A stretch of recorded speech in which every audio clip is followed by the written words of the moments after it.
How's it going, guys? Welcome to this new episode of Cup or Bust. In this video, we're being the GM of the Minnesota Wild. As you can see there, top players are Dubnyk, Suter, and Jason Zucker. I'm actually kind of surprised. I thought for sure Granlund would be the third best player. Minnesota Wild currently in the Central Division, so one less team than every other division. 91 overall makes them tied for the third best with St. Louis. Winnipeg and Nashville are the two best, so going off of that, we should be a playoff team. Definitely not going to be rebuilding too crazy with this team. I would like to move on from Parise's contract as well as some other contracts I don't think are that great, but for the most part, more like tinkering and retooling, I guess.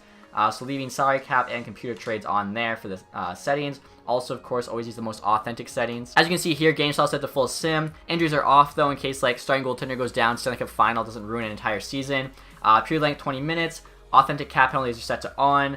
Computer trades obviously on. Difficulty superstar. Draft pick ownership authentic. Salary cap on. Trade difficulty is also set to hard. Waivers on. Again, trying to make it just the most realistic possible. On top of that, guys, I have my own set of rules. First off, unlimited free agent signing just so the summers are more fun. Max 5 trades per year, but CPU offers are a bonus. If we actually get one we like, it's even worth more. Cannot trade picks past 2021 just to ensure we don't doom the franchise too much in the future. And then keep at least 4 picks per draft, as I feel like no GM is going to have less than 4 picks in a draft usually. Once in a while they have 3, but just keep it as realistic as possible. And just like last year, guys, I have some created players from the NCAA and KHL. Starting off here with Adam Fox. I'll actually show you guys the individual stats as well. Top 40 potential. Just going to go through them all. It's kind of weird, you can't easily show everything. You have to show it on 2 screens. Brady Tkachuk here. Now high top 6, opposed to medium elite. Bode Wild there is a low top 4. Next year, Cole Caulfield. He'll be in the 2019 draft. 72 medium top 6. Kill McCarr, medium elite. I gave him a slight boost from last year. Ilya Samsonov, probably the best goalie prospect. 77 overall, medium elite potential. Igor Shesterkin, he's got low elite there. Next up, we actually have another Russian goalie. There's so many of them. Ilya Sorokin, 76 low elite. Joel Farabee, 70 overall, medium top 6. Jack Hughes, going to be first overall in 2019. His stats are sick. 80 overall to the draft, highly potential. Next year, Josh Norris, obviously part of that Carlson trade. 68 there with medium top 6. Jake Ottinger is a 70 with, I think, medium star potential. Kirill Kaprizov here right now in the KHL. Pretty good player over there. So he's got 78 overall with low elite on the Minnesota Wild. So obviously, we'll see how good he does for us.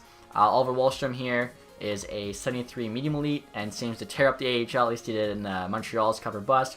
Quentin Byfield should be number 2 behind Lafreniere in the 2020 draft. In this game, though, they sometimes add a bunch of really good created players, or not created, we'll say fake players. Next year, Quinn Hughes, basically a faster, smaller McCarr, 74 there, medium elite. Krasov, 73, high top 6. Obviously, just a very solid power forward. And if we bust in this episode, guys, and we're unable to win a Stanley Cup in the first 3 years, trying something a little different here, we have to drop Jared Spurgeon from my fantasy hockey team. So, like I said, something a little bit different. This is a money league, though, so I would like to keep him. Obviously, he's one of my starting defensemen. He's not the best one, but he is on the Minnesota Wild, so it fits. I could drop him and still maybe win, but obviously it is a bit of a loss. So yeah, if we don't win the Stanley Cup, I have to drop Spurgeon from my money league fantasy hockey team. So hopefully that doesn't happen. So getting started now, guys. As you can see, the Minnesota Wild are considered a hopeful team. I think that makes sense. In my predictions, I had them as a playoff bubble team. I think they might finish on the outside looking in. We'll see, of course. So team right here, forward, Zucker, Stahl, Niederreiter on the first line. I'm actually moving Granlund here to the first line. That makes more sense. So Niederreiter, Koivu, and Parise is the second. We've got Eriksson Ek, Coyle, and Kunin on the third. So hopefully Eriksson Ek and Kunin can both grow, playing with Coyle there. JT Brown, Fair, and Foligno is the fourth line. I actually switched Fair from a winger to center. Didn't realize he's got 82 faceoffs, so that's not too bad at all. Granlund can really play center or wing. Right now, it just makes more sense to play him on the wing, considering the fact we have some pretty good center depth. Defense here, Suter, Dumba, Spurgeon, Brodin. I really don't see a reason to touch that top pair. At 88 overall, Suter's contract's not too bad, making 7.5. Parise, on the other hand, making 83, or 83 overall, making the same amount. It's a bit of a bad contract. Olofsson and Prosser is the bottom pair there. Goalies, Dubnyk the starter, Stalock backing him up. Dubnyk, too, I didn't realize, is actually a very good contract, 4.3, so hopefully him being on such a cap-friendly contract can help this out in terms of just kind of adding some more talent to the team. Moving on to AHL now, I actually have Kaprizov in the AHL, even though he's 1 overall higher than the lowest rated guy, simply because his role there is a depth forward, and he's a scorer, so I feel like he'll grow more playing first-line AHL than he would fourth-line NHL. I guess we'll have to see. Hopefully my, predictions right. The other guys that are in the NHL are all considered fourth liners, so they need to be in the NHL to grow. Greenway's also playing with him on that top pair. O'Reilly's in the middle, so we'll see how they do. Rest of the AHL team is kind of just like washed up players for the most part. Really no one there with potential. Rao, yeah, like nothing there. Even defense. Patern was actually in the NHL. I sent him down. He's making 2.2, so we saved $1 million with him in the AHL. 3 years left. Hopefully, we can trade him. If not, whatever. And looking at it here, like really no one too great. This guy's 7th D. Never mind. I have found one other good prospect. Belpedio here, top 4D potential. 22 was taken in the 3rd round. That seems kind of high, but looking at that, we'll give him second pair of minutes there. Move Murphy on the 3rd. Hopefully that guy will grow. Goalies, Hammond and Kakinen. So AHL team doesn't look too bad. Obviously, we just care about the young players growing. Honestly, I feel like this team, it's hopeful, so we have to make them better, but the sim can go any way, so I think every single year this team has a shot at the Stanley Cup. It's just whether or not the sim goes well for us, so I'm going to make a few trades here, and then we'll start simming and see what happens. Also want to show you guys what team's looking like in terms of trade value. So at the top here, Ryan Suter, like I was saying, he's definitely worth that contract. Dumba, very good young defenseman. $6 million is a bit expensive for him, though.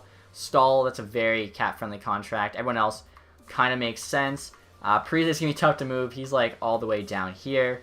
Draft picks here. We actually don't have a 4th round pick, but we do have a 5th round pick. Forgot to mention, too, I've actually updated all the new contracts and stuff that happened since the last roster update. So Shea Theodore, you can see, is making 5.2 for the next 7. There were some other contracts I've updated. Also, anyone that's on LTIR retired, I made sure to basically remove them from the game. They're like a 50 overall in free agency, so I don't have to worry about them. All right, guys, so for our first trade here, try to make another deal with the Maple Leafs, offering them Parise and a 3rd in 2021 for Andreas Johnson. Also a left winger, very solid, 78 overall at 23 with medium top 6. So he's 5 overall below Parise, but making a lot less money.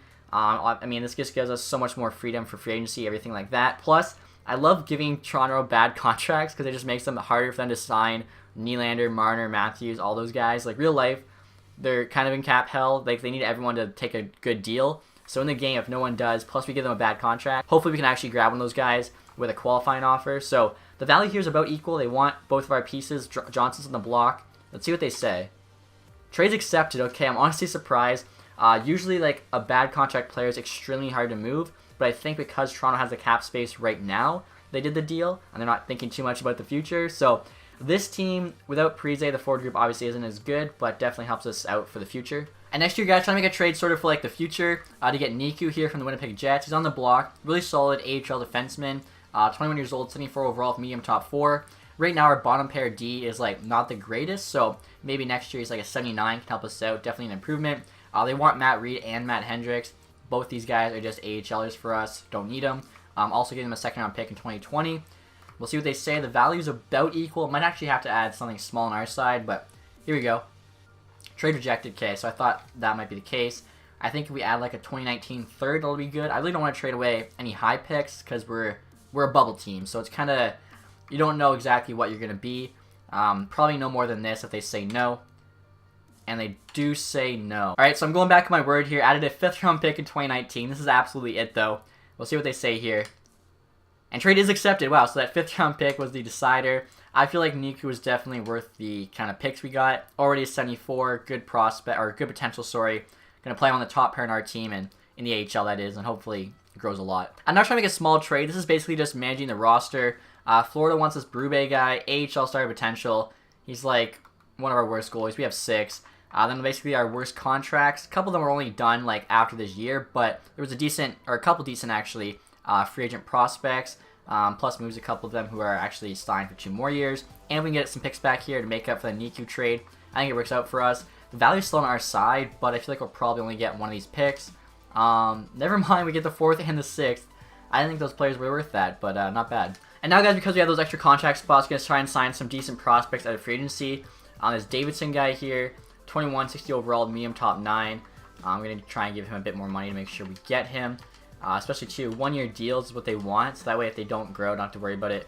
I can let them go next year. Same with Nurmi there. This Bernhardt defenseman, 20, 59, low top 6, not too bad. I was looking, too, there's actually a decent medium bomb 6 guy. This guy here, Petty's 22 and 68. So, like, if he gets a decent amount of play time, I feel he could be decent. So that's 4. And there's also a decent goalie, too. This guy right here, Dreiger, 24 and 70. Could probably be our AHL backup, medium fringe starter potential. And as you can see there, we actually have 12.3 million in cap space. So not going to use it right now. More likely we'll use it in free agency next summer, but also have it available for trade deadline if we are like in a playoff spot and want to add some big pieces. Just gives us more flexibility. So after that trade, guys, just look at the team to start the season. First line has not changed. Second line is now Niederreiter, Koivu, and Kaprizov. I was going to start him in the AHL, but I figured second line, like, that should be fine. I just basically didn't want him on the third or fourth line. Johnson's on the third line here with Coyle and Kunin. And then Brown here with Fair and Foligno. Defense hasn't changed. AHL, we actually have Eriksson Ek now as the first line center. He's a 77, so he's the lowest rated. Greenway's on his left wing, White on his right wing. So hopefully he'll have a good season and grow. He's got that top six. We'll start simming now. Again, Minnesota's a real wild card, like, literally team. I don't know how they're going to do, so kind of interesting. Alright, guys, so we just got a big offer from the Philadelphia Flyers. Want to give us a JVR for a second-round pick, Kovanov, who's got top six potential, and a fifth-round pick.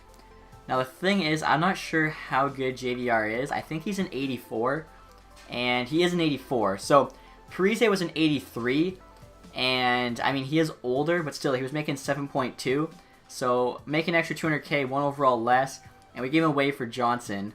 So, you gotta basically give up, like, a bunch of pieces here just to essentially bring Parise back. I feel it makes no sense. I think we can get a player just as good for cheaper in free agency, or even just make a better trade than this. So I'm going to say no for now. And I just got a strange offer from the Islanders, guys. I want to give us their fourth round pick for our fourth, and this AHL top 2D potential prospect who's not even signed. I don't sign guys if they're less than, if they're an AHL potential player. So I'll definitely say yes to that. Hopefully, too, the Islanders have a worse record than us. As you can see, we're actually doing not bad here. 17, 9, and 5. A couple weeks away from the new year. So again, I'm actually kind of surprised. I thought we'd be like just over 500. You know, like a record that basically has you around wildcard spot. Maybe you're in, maybe you're not. Right now, I think we're probably in. As I'm saying all this, we go on a 6-game losing streak, so it looks like I just jinxed it, but that's okay. We get a win there against the Jets. So yeah, 19, 12, and 7 right now.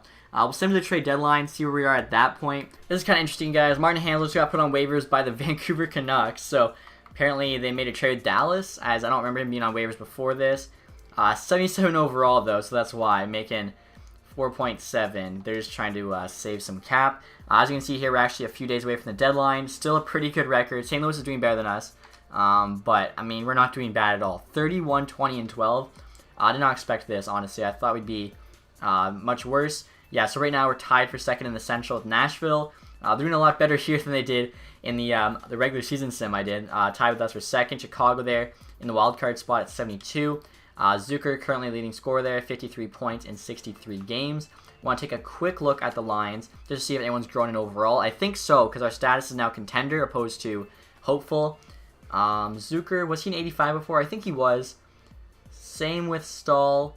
I don't think anyone on the first line changed. I honestly forget. I should have made like a better note of it. Kaprizov, though, is up 1. Johnson's up 2. Kunin, I believe, was a 78 already. Yeah, Fair's actually dropped. I think he was a 78. Now he's a 77. So I wonder, do we call up Eriksson Ek? He's also a 77.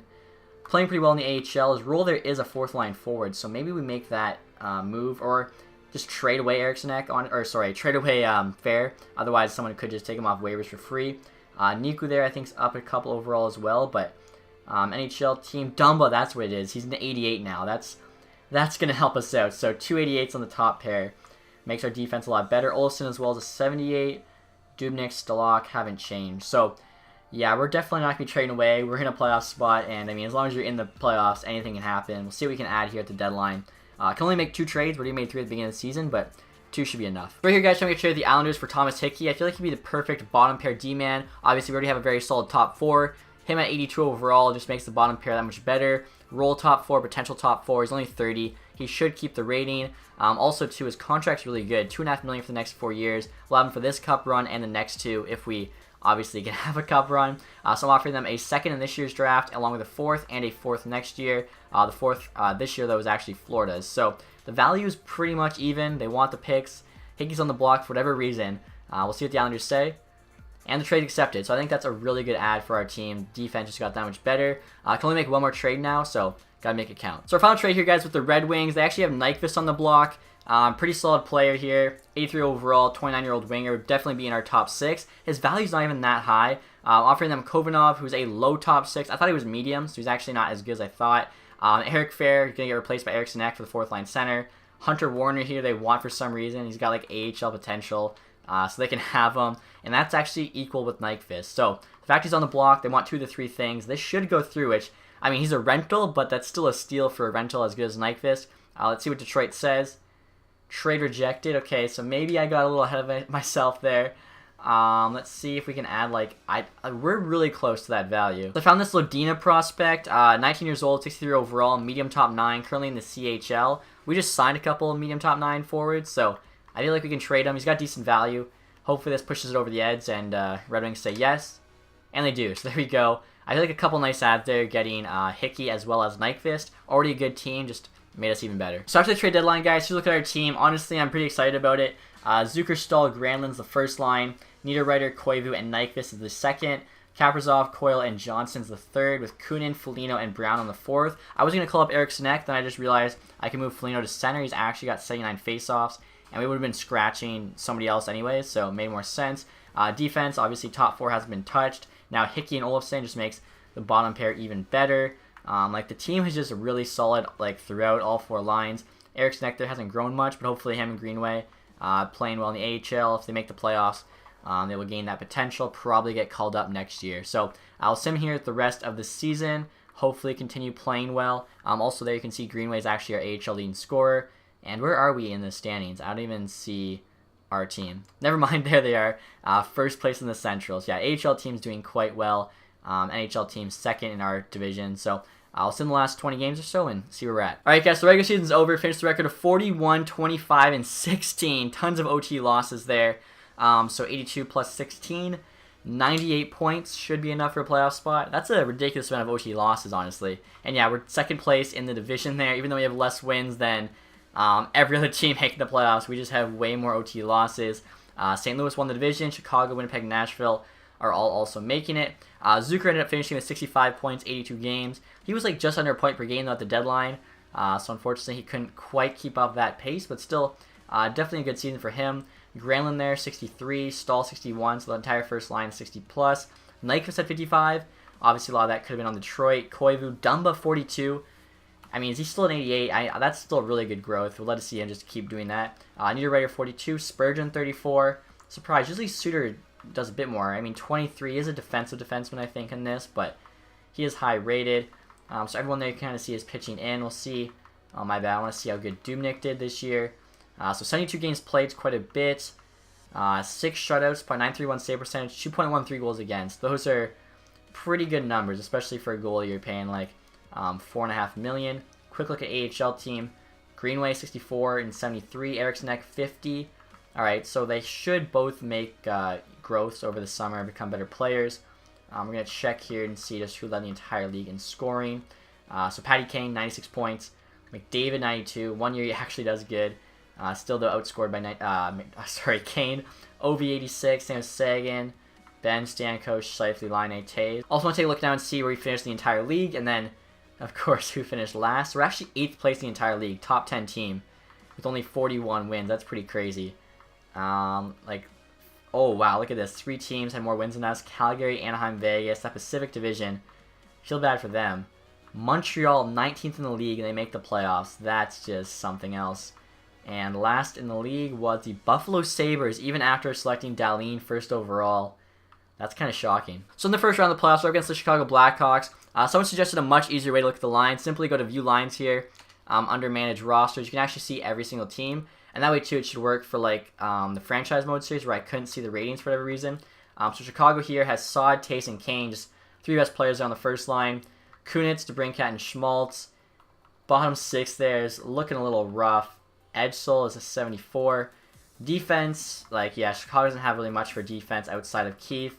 Goalies, obviously, Dennis Crawford's not injured, 88 overall, so big reason why they're playing better. Honestly, though, I like our team. I think, obviously, they have the best player between the 2 teams in Patty Kane, but we definitely have better depth, and our players aren't that far off. So we'll go sim through that first round right now. Hopefully, we can get by the Chicago Blackhawks. That'd be pretty awesome. I don't really think Minnesota and Chicago have that much of a rivalry, but obviously, it is a divisional game, or a team in our division. So we lose the first game, and that's at home. Lose the second game at home. I really hope we don't get swept here. Okay, we win in Chicago. Back-to-back wins in Chicago would be pretty nice. There we go. AHL team obviously in the playoffs. Oh, my bad. So, best of 3 now. That's all it is. We can definitely do this. OT loss at home and another OT loss in Chicago. That sucks. I thought we had a good chance there, and it looks like our AHL team is also eliminated, or no, they're 1 game away from elimination. Right now they're 1-2, and they were the #1 seed, and they get eliminated. That's rough. Check this out, guys. Draft results are in. Detroit picking 1st overall. Finally, they win the draft lottery, so they'll be getting Jack Hughes. Also, as you can see there, Ottawa got the 7th overall pick via Columbus. So it's actually the same thing that happened with that other video I did, the regular season sim, if you saw that. Again, same simulation, even though like we're controlling Minnesota or whatever. Columbus traded their 1st round pick and I think Anthony Duclair for Mark Stone. And again, Columbus missed the playoffs. So I feel like the Columbus GM really needs to stop trading for Mark Stone because it doesn't seem to be working out for him. As you can see there, San Jose Sharks are your Stanley Cup champion. Adding Erik Karlsson to that team makes them a lot better. From all my early NHL 19 sim, it seems to be San Jose, Winnipeg, Toronto, and Tampa. Like one of those 4 teams is usually winning, and those are my picks for like the 4 best teams in East and West. I feel San Jose and Winnipeg should be the Western Conference Final, Toronto and Tampa the Eastern, if one of them, if they don't play each other before that. So let's see here. President's Trophy was Tampa, and San Jose played Tampa Bay. So yeah, just the teams you expect. Player awards, Art Ross went to Kane. Also the Hart, James Norris Petrangelo, Lady Bing to Kane, Calder there to Svechnikov. I think that's the first time he's actually won it. Conn Smythe, Martin Jones. Vezina goes to Dubnyk, so that's pretty awesome. We actually have a Vezina Trophy winner. William Jennings there, Matt Murray, Bill Masterson, Braden McNabb. Bergeron there with the Selke, just alternating between him and Kopitar. Kane with the Ted Lindsay, and then Maurice Richard, McDavid. I didn't even realize he had the most goals in the league. I feel like McDavid's more of a playmaker in real life, but maybe he just has to do it all to, get the others into playoffs. He realizes he's got to start scoring. So AHL here, Calder Cup, Tucson Roadrunners. Just seeing if we won anything. Like our team was pretty good. I think I might have accidentally said we were the 1st seed, which we weren't. But we did have a good team. So Wallstrom again, most points. He just sims so well. I was looking at it too. Like he's not even the best player in the AHL. I don't know why he sims so well. Dylan Rose is the MVP though. Wallstrom again gets most goals. Greenway got the most outstanding rookie, so that's pretty awesome. We have a Vezina Trophy winner. Most outstanding rookie in the AHL, like looking pretty good for us. Makar again gets best defenseman. Niku got it last year, who we traded for, so that's a good sign at least. Demko best goalie. Hill there, MVP of the playoffs. Wallstrom also got sportsmanship. Snuggard, I think is how you say his name, with the community thing. And then Demko also got the lowest goals against. So we have a couple award winners, which is nice. I'm going to get started with the draft now. We do have our 1st round pick still. We don't have a 2nd round pick though. I think our picks are like 1, 5, 6, and 7, so we really have to hope that we can find a late round steal, even if like he doesn't end up making the team, just a nice piece that we can use in a trade. So our pick should be like a mid-1st rounder, or maybe not, because we're picking 23 as our 1st round exit. That's rough. Probably going to go Nolan Foote if he's available. Just going to hope for the best. I feel like trading up, there's no point. Just checking here. Okay. Suzuki did get taken. He got taken at 14. Also, too, for our Seattle franchise, we have 2 mid-1st round picks, so would love to go Suzuki and Foote if possible. Right here, I think we go Nolan Foote. Yeah, he's next on the board. This dude's guaranteed low elite. Nolan Foote, though, I believe, is medium top 6. This guy could be elite. I'm wondering, too, if our scouts... I forgot to show you guys what the draft class looked like at the end of the year. Low elite. He's a gem, though. He's going to go early 1st. I think... This guy's low elite for sure, too. I feel like medium top 6 is better, though, than low elite. At least it is in terms of value. In terms of growth, like, low elite could be a bust, could not. Low starter, 83-84. Low elite, 130. Okay, so I think I'm going to stick to my original plan. Go Nolan Foote here. We know what he is. Should be a solid player for us. And then, hopefully, a couple of those guys are still available. Like the later round gems at pick number 4, whatever our next pick is. And yeah, so as you can see, Nolan Foote, 62 overall out of the draft, medium top 6. Not bad at all. Also, guys, totally forgot to show you the top 10. So obviously, Jack Hughes goes 1st overall. Dylan Cousins went 2nd. I actually changed him from right wing to center and boosted him up from a 73 to 75. Also, I think before that, he was a top 6. Now I made him medium elite. EA really, I think, had him undervalued. He's actually number 2 right now on Bob McKenzie's TSN draft board. Dodge there 3. Nesterov, he's made up, went 4. Krebs 5. Krebs usually goes higher than that. Kako 6. I don't know how to say his name. Top 4. I don't think he's real. Byram. Ottawa took him before Byram, was 75 in medium elite. Ottawa, like, lucks out, gets that pick, takes that dude, and then Caulfield goes to the Avs, who's probably just as good. Ottawa could have got Bowen Byram, and they messed up. So I feel bad for Ottawa fans, even like in the simulation. Dorian can't seem to get it right. And the next pick here for us is actually pick number 23 in the 5th round. Like I was saying, we got to try and find some steals. So I'm going to see if any of those gems are still available. I think one might be, or not. Because, yeah, the highest one was like 100 something. So you could have just already gotten picked. So we could take a chance on that guy. He's low elite, low top 6. Who's next to go? It'd be this dude. Luke Wilson, medium top 6. Or the goalie. Goalies are sometimes really good. Whatever. We'll go with Luke Wilson. Isn't that Owen Wilson's brother, like an actor? And medium bottom 6. That pick kind of sucked. Our next pick here, guys, is beginning of the 6th round. So could get a sure thing with a low top 6 or take a chance. I feel like we're taking a chance here. Our scouts have this guy at 201. It's quite a bit higher than everyone else has him. Low elite. Let's see. And he's a low top 4. I mean, for a 6th round pick, that's not too bad. I'm not sure if we have a second 6th round pick as well. We do. So let's try for another one of those low elites. Like, there's a chance the low elite could even be a medium elite. Not a good chance, but there definitely is a chance. Or we could take the guaranteed low top 6. There's also like some potential medium starter goalies here.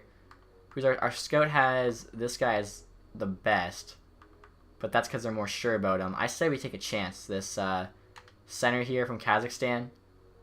He's a low top 6, so yeah, it's not too bad at all for a late 6th rounder. We'll see who's still there in the 7th. If all 3 of those guys are there, might even to try and trade back in. I don't know. Guaranteed medium fringe starter. It's not a bad pick. There's actually a couple of them, but if we take a chance on a starter, probably.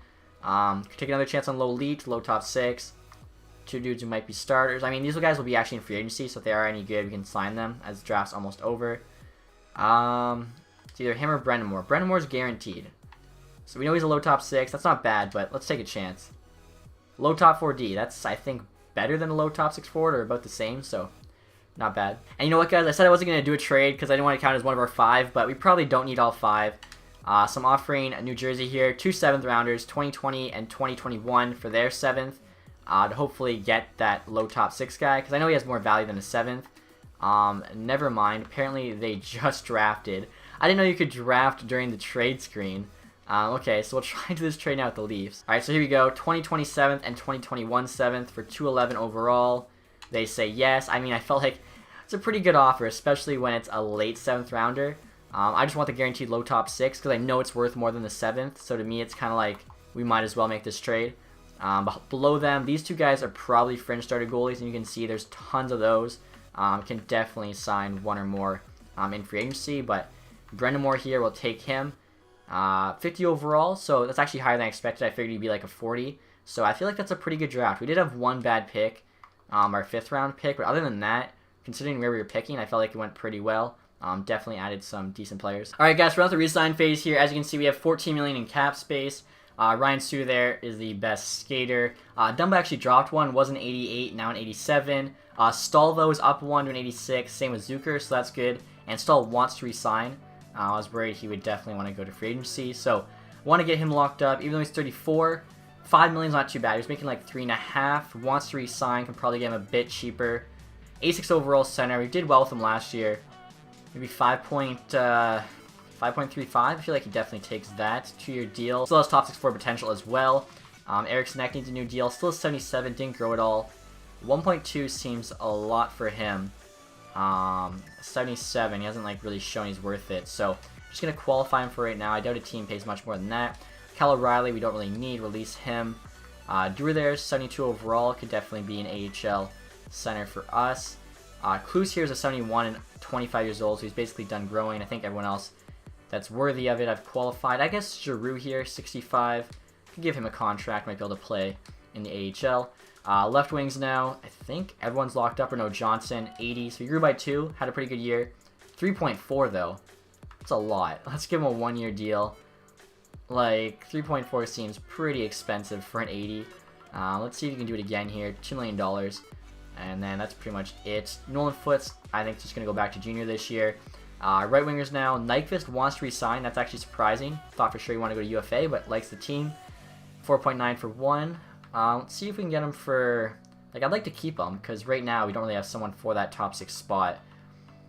It's 29, so we should be fine. 4.5 between him and Stahl, which still gives us about $4 million in cap space, and I think that's really it to resign everyone else under contract. And right here's Landon Ferraro. Going to release him, though, unfortunately. Not quite as good as his dad's hut card is. This guy will resign, I guess. He's kind of not that great, but whatever. Give a couple contracts there. Boudrias, 65. He's probably good enough to make the AHL team. So I'll give him a contract. I think we have like a lot more open up now. So defense, you can see the top 5. Dumba's actually dropped 1 from 88. Also Hickey dropped 1 from 82. Not sure why. Olofsson's a number 6. He shouldn't want too much, 1.5. Again, I've got to do the 1-year deal. You just keep, hope the cap keeps growing as well. Kind of just gives you more options. We can even do 9.75 if we end up getting a 6th defense and we bury his entire contract. Prosser's 33.66. He's old now. Definitely letting him go. Same with Bartowski, who's just in the AHL anyways. Belpedio, 23.74. So he grew a little bit. Probably not going to be good enough to make the NHL this year, but should really dominate the NHL. Niku, he could take Olofsson's job next year, so that's kind of what I'm thinking. Ryan Murphy, he was kind of a bust, eh? He really never turned out. The other AHL defensemen there I don't think are good enough to be in the top 6, so probably no reason to sign them. Or this guy is maybe good enough. Alright, I'll give him a contract offer. We'll give him like $7.75. And then goalies here, Dubnyk, look at this. Now a 91 overall. I believe he was 88 before. I mean, winning the Vezina Trophy is pretty good. So we have a 91 overall goalie making 4.3 for the next 2 years. So kind of perfect, our next 2 seasons. Stolak here is our backup. Doesn't want an extension, so that's fine. We'll go find another backup.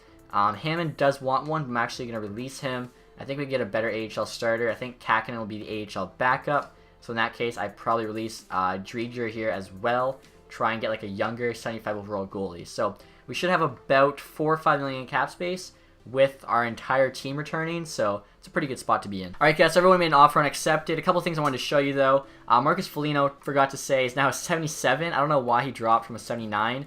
Hopefully he bounces back. If not, going to try and trade him. He's making 2.8. So we could buy him out. It would cost us just under $1 million for the next 4 years. But I feel like we should be able to trade him and move that entire contract. Like, I think teams will want him. And then on defense here, I totally forgot about Paterno. He's making 2.2 for the next 2 years. So if we had him buried all this year, which means he was costing us 1.2. If we buy him out, he'll cost 750K. So could buy him out and save 500K, which could be the difference between laying a free agent or not. So I feel like that makes sense. Also opens up a roster spot, which is pretty valuable too. So buying him out, but I'm going to leave Foligno and hopefully trade him, unless of course he returns to his 79, in which case we'll keep him. And we're now at the free agency period here. Going to see who's available. Hopefully somebody good. Jeff Skinner. Okay, I guess I should have expected that. Jordan Eberle. I actually almost traded for him too with the Hickey trade, but they wanted way too much for rental. Zuccarello, Braden Point. We have our first round pick. I don't know if we have our 3rd round pick though. Braden Point could be a game changer. We don't even have the salary. Silverberg, Gardner, Myers. I mean, really all we need on this team is like a 6th defenseman. And then if we want to add a forward, we can. Also, we do need a backup goalie. If we could trade Foligno, though, bring in Braden Point, that'd be game changing, I think, for this team. Bobrovsky's available as a free agent. Obviously, don't need him. We have Devin Dubnyk making like half the money. Ryan Miller, Kari Lehtinen. They're both old, though, so they could get worse, which is a concern about signing one of them. Whereas Mason's 31 at least. Johnson 33. Shouldn't have to worry about it. 1.575. I feel like I do this and hope for the best with him. New York's also interested, so Mason also has a team interested. Who's that? New York's interested in both. Okay. Hopefully they get Mason and we'll take Johnson then. We have 1.6 there for 1 year. Oh wow, so I just checked the potential. As you can see here, Eric Comrie's available. 23 years old, 80 overall, only wants 1.2. I'm pretty sure that doesn't require a draft pick. Yeah, it doesn't. So if he says yes to this, we could steal him right now. Rodriguez, Edmonton doesn't sign for some reason. Buffalo's interested in him. That's really strange. So making offers on both of those guys. Also, though, we still need the backup goalie, so we made Johnson the offer. AHL starter, too. Fucali, 24 and 72. He's a year younger and a year better than Drieger. I think I go with him for our AHL starter.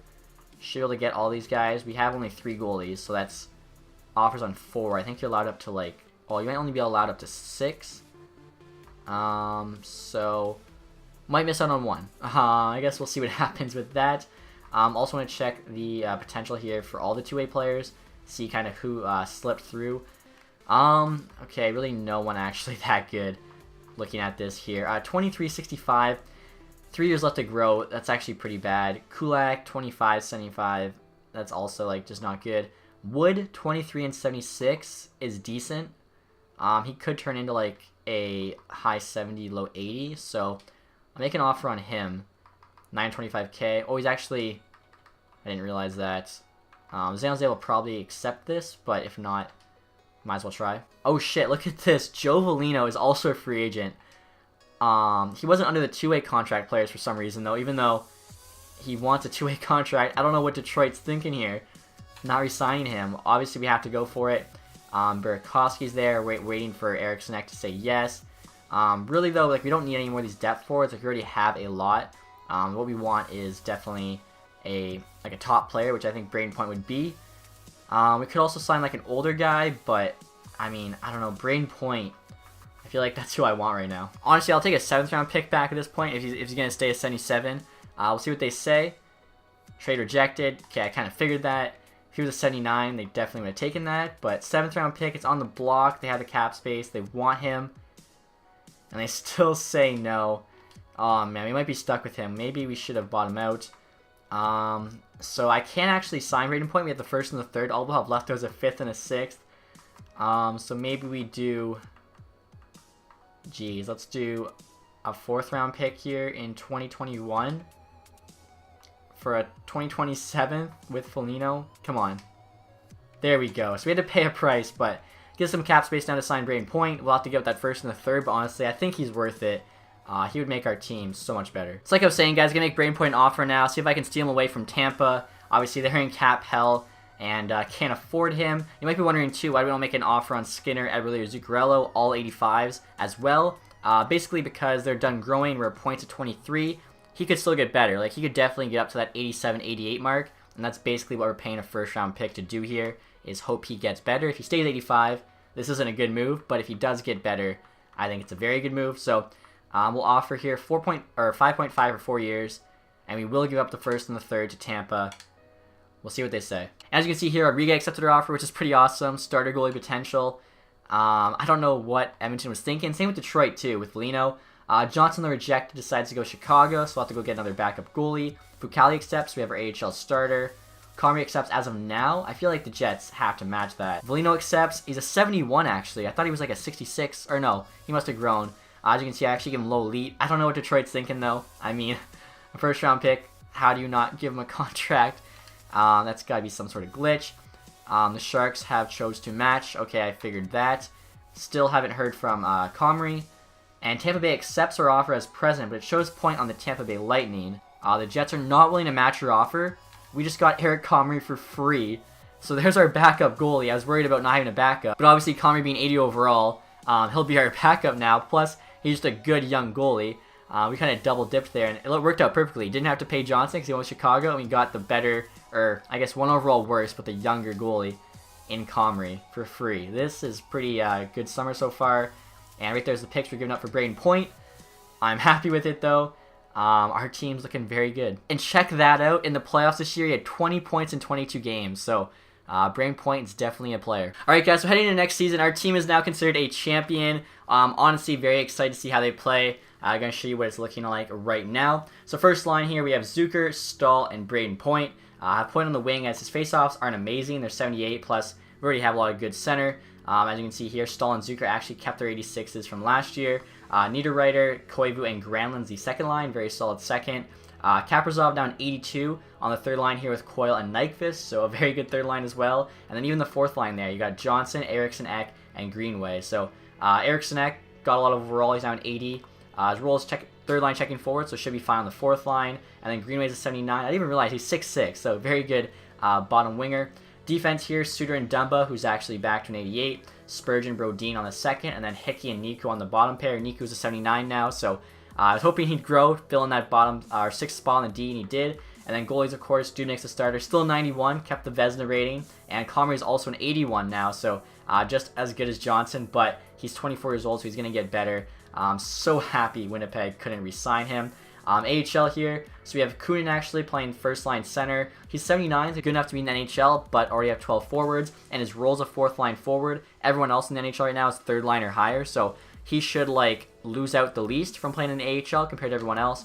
Same goes for Brown, except he's also 29, so he's not going to grow anymore, so it's not a big deal with him. The rest of the AHL team, there's really not too much going on, so we'll see if those two can kind of carry it. Defense, Olofsson's also here, and he's actually the same rating as Niku, and if he was actually right-handed opposed to left, would probably be starting over Niku, as Niku's playing on the right side, but because of the same rating, same handedness, I went with Niku as he's got the higher potential at top 4. Belpedio is also here, 76 now, medium top 4. I'm hoping he'll grow, playing with Olofsson, who's a good player, top here in the AHL. Like, they should tear it up. And then goalies, my AHL goalies grew a bunch. Kakinen now 74. Fucali is actually the backup. We signed him to be the starter. And then Steska here's a 73. So I went from having no AHL starter to like kind of having 3. So that's good to see. Like I was saying, excited to see how this team plays. Similar to the other Minnesota Wild, like, you know, the one in real life, this team doesn't really have a true star, but just has a ton of depth. Braden Point could become that star. On defense, too, Dumba's sort of turned into that star. Our top pair there is pretty sick. Same with Dubnyk having a Vezina season. So we'll see how it goes here. I'm excited for the team. Should be in the playoffs again and hopefully making a run at the Stanley Cup. And right here, guys, the first look at the draft class for 2020. Somehow our scouts already know Olofsson and Burnett are medium elite. Or I guess maybe they scouted them last year. I didn't know you could do that. That's the only way, right? Because we're like a week into the season. Byfield there is currently ranked 6. I wish he'd be ranked 2, but like all these guys are made up and they just kind of get put ahead. Lafreniere though is first, which is good. I guess our Q scout hasn't scouted him yet, but we still know from Central Scouting he's first. Don't really recognize many of the other players. Obviously, we traded away our first round pick. Just kind of thought it'd be interesting to look at. Just got an interesting offer from the Montreal Canadiens, guys. I want to give us Eric Johnson and a 3rd round pick for Eric Sinek, Brendan Moore, and a 6th. Johnson's making 3.9, so he must have gotten re-signed, and that's way cheaper than what he was making before. I don't want to give Eric Sinek, but I feel like I could still make a deal here for Eric Johnson. Alright, guys, so right here's my counter offer to Montreal, who I just noticed has like the same record as us. Johnson's a very solid defenseman, 83 overall, right-handed, but he'd be on our bottom pair, and a 4th round pick there. Still getting them Brendan Moore here, low top 6. I'm also adding Hickey, he's 81, but trading him would actually allow Niku to move to his natural side, which of course is the left side, and it would work out salary reason-wise. And then Renus here, low top 4. So we'll see what they say here. Another reason for the Hickey trade too is otherwise I have to move Niku down to the AHL, which just doesn't make sense. I think this should go through. Let's see what they say. And trade's accepted. So obviously it does count as one of our trades. We now have 2 left to make. And the other thing I want to do too with that trade is actually pick up a pick in this year's draft, as we only had 3. Now we have 4, so meet the requirements. And we're now at the trade deadline here, guys. As you can see, we have a record of 29, 27, and 7. So still not quite as good as I was hoping. We did go on like a 5-game win streak. I think at that point we were 500. Unfortunately, though, then we went and lost a couple games after that. Got a win and a couple more losses. So barely above 500 now. AHL team, similar record, 27, 23, and 5. Hopefully this is good enough to at least be in the hunt here at a wild card spot. So it is 65 points. We're a point behind Chicago. Atlantic there. That's actually not who we care about. Pacific.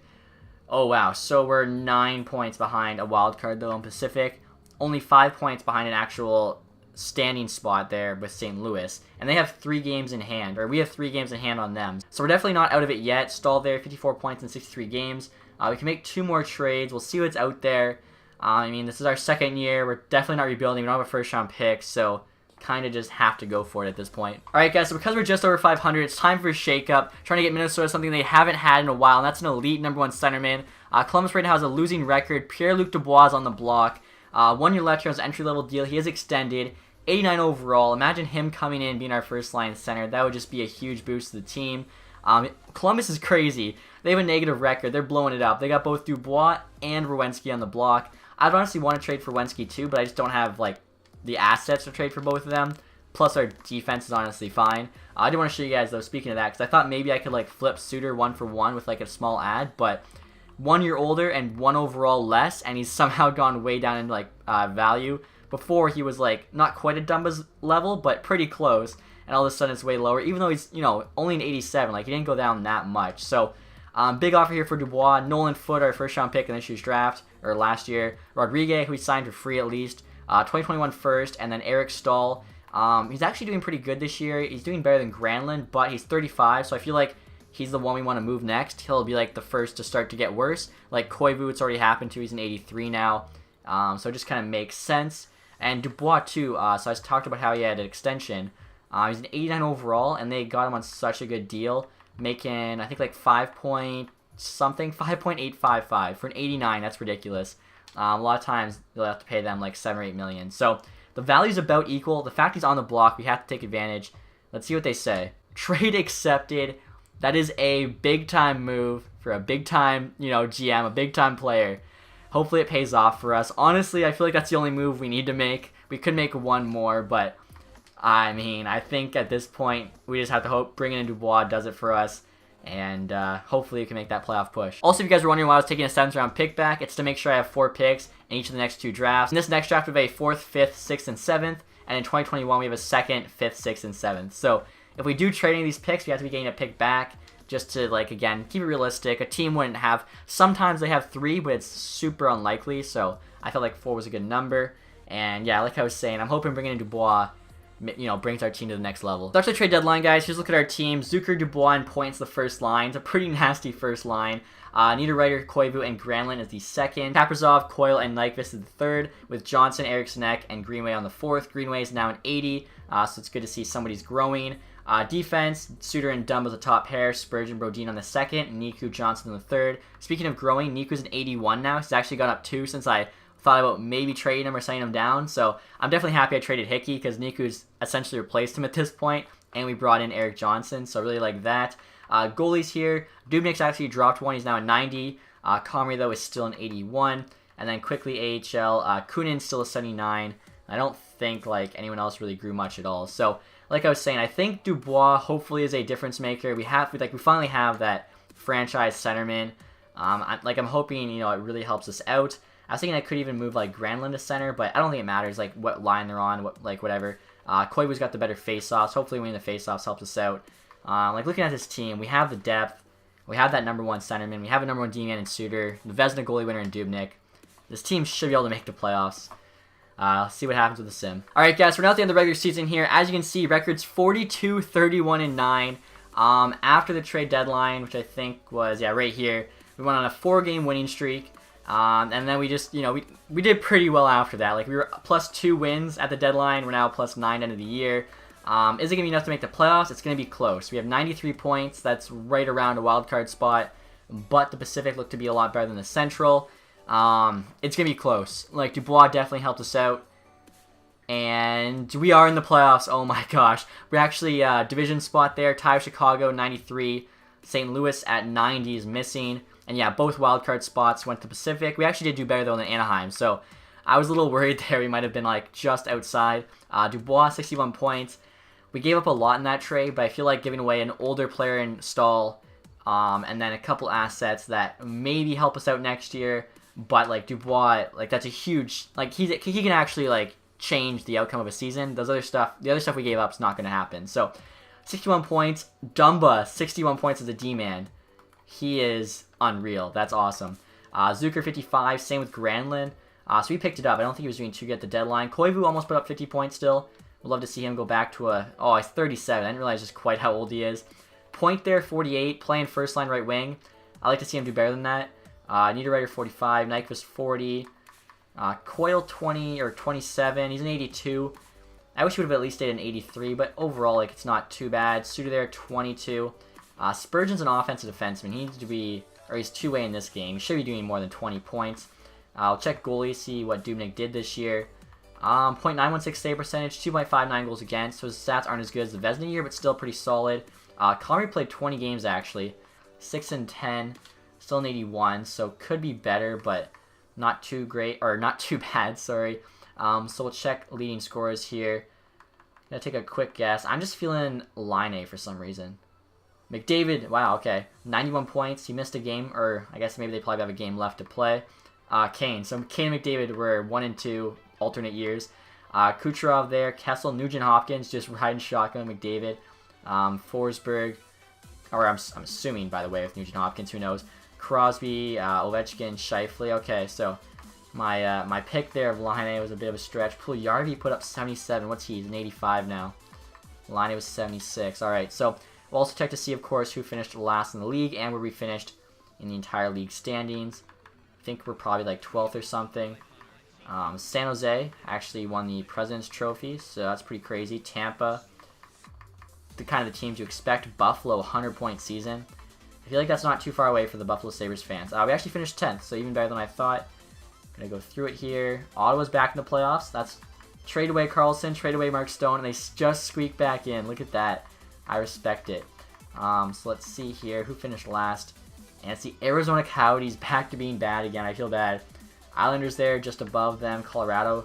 Columbus, I don't get, like, how they're that bad. And two, the Dubois trade, they get Stahlback, who maybe they try and flip. They get a first, a couple nice pieces. But Dubois is young and stuff, so it's weird that they put him on the block. Same with Werenski. Like, I guess they just wanted to blow it up, and I don't know. Worked for us. So, gonna send him out of the playoffs. Hopefully can get past the first round this year. We'll find out, I guess. Alright, guys, so again in the first round of the playoffs, we're up against the Chicago Blackhawks, hoping for revenge. Saad's gone up in overall, he's an 85. I think Kane's better now, too, 93. Taves might even gained an overall. They got Panic back from Arizona. Third line looks to be pretty rough, 270s. Like, yeah, our depth's better. And, I mean, we now have Dubois, so Dubois is kind of the guy that's going to compete with Kane for us. Defense, Bachvis is an 85 for them now, and Yoki Harj is an 82. So they turn down that defense quick. It's a bit scary. Crawford's an 88. Okay, so they're actually a better team, I would say. Looks like they lost a bit of depth in their bottom 6 forwards, but their defense is much better, which is probably more important. They're on the ice more than the bottom 6 forwards. So this is going to be a tough series. I'm hoping we can get it done. All right, here we go. We have home ice advantage, and we still lose at home. 1 goal, though. It was a close game. We get an OT win in Game 2. Okay, so it's tied up. There we go, 5-0. Boys are fired up. Come on, Game 4. That's not good. So 2-2 series. Again, it's a best of 3. We have to try and come out on top. 6-2 win. Oh my god, Game 7. Did I sim past it? 3-2 OT win. I wasn't sure if I simmed that day or not. Oh my gosh. All the way to OT Game 7. And now we have the Nashville Predators.